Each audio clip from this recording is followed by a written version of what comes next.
In praising this exhibition, reviewers have called these pieces threatening, unsettling, terrifying. A suspended tangle of raven wings and oily waste. A ramshackle mine shaft of logs and styrofoam. A dog sled made of trash under the glow of a stylized midnight sun. This is by far the biggest show I've ever done. Yep, the biggest space, the most ambitious works, the biggest budget, the biggest exposure. Yeah, by far. Your head must be spinning. It is. I made it in such a spontaneous, sort of Winnipeg unexpected artist Mia Foyer is getting raves from the DC art world. And we haven't yet even shown you the piece everyone's talking about. Under those raven wings, in the rotunda of Washington's prestigious Corcoran Gallery of Art, a good old Canadian-style skating rink. But ominously black, oily, yet seductive. At least that's what I hope to achieve, is to make a piece that is simultaneously seductive and yet, sort of once you're drawn closer, there's, other emotions that maybe you begin to feel.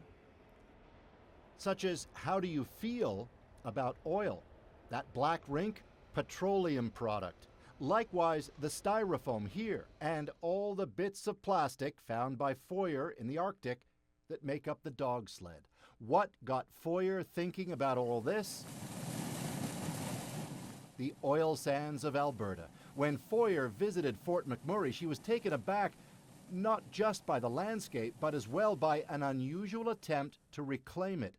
Dead trees, planted upside down so ravens could nest in the roots. The art echoes that. There is a darkness to it, and that is how I felt when I was standing in that reclamation site. There was something wrong with the landscape full of upside down trees. It really lingered. It haunted me afterwards. The rink is meant as a place to share that feeling, inspired, says Foyer, by a memory from Winnipeg of watching her dad skating on his own, pensively thinking. He had this look on his face that was really intense and very focused. And the rink and that moment, I remember, sort of became this sacred space. She wanted this to be that kind of place for people in Washington. I asked that only one viewer skates at a time in the exhibition. So it is that rink, can become that same space for contemplation and focus. But hovering above their head is this landscape, this deconstructed landscape. Indeed, visitors, like us, for example, are invited to take a deep breath, get out there, and try it on for size. And for anyone who cuts and glides on that rink on its slippery, greasy surface, the tension is clear. The skating's kind of fun, but you're effectively skating on oil. And when you look up at that mess, you can't help but consider the paradox of enjoying it while feeling complicit in the scars oil can leave. And Fort McMurray, for those of you that don't know, is sort of the oil boom town in northern Alberta. Foyer herself is always careful to underline she's an artist, not an activist. But because of her art, she's lately given plenty of talks on oil. And when you hear about Keystone XL, I'm sure a lot of you are hearing a lot of conversation about that right now. In them, she acknowledges if the show's intent is to make you contemplate our use of oil, it's had that effect on her, too. In a way, I was really horrified by all the environmental problems associated with what's going on up in the tar sands, but I can't, in good conscience, really be hypercritical of what they're doing until I stop using all these petroleum derivatives in my work. Save the planet! It's a complicated balancing act in the debate about oil. We condemn it, but we all use it. No wonder Foyer's work has caught the attention of Washington.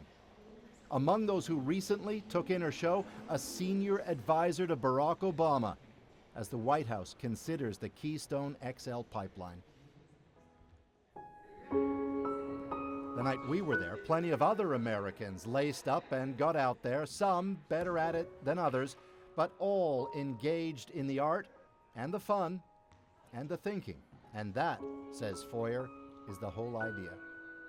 I don't know if necessarily art itself is the catalyst that changes the world, but I think it's the catalyst that moves people to ask questions and so on and so on. Foyer herself is left conflicted but hopeful that art that makes you consider complicated questions, art that's not just striking but provocative, might lead to answers. Paul Hunter, CBC News, Washington.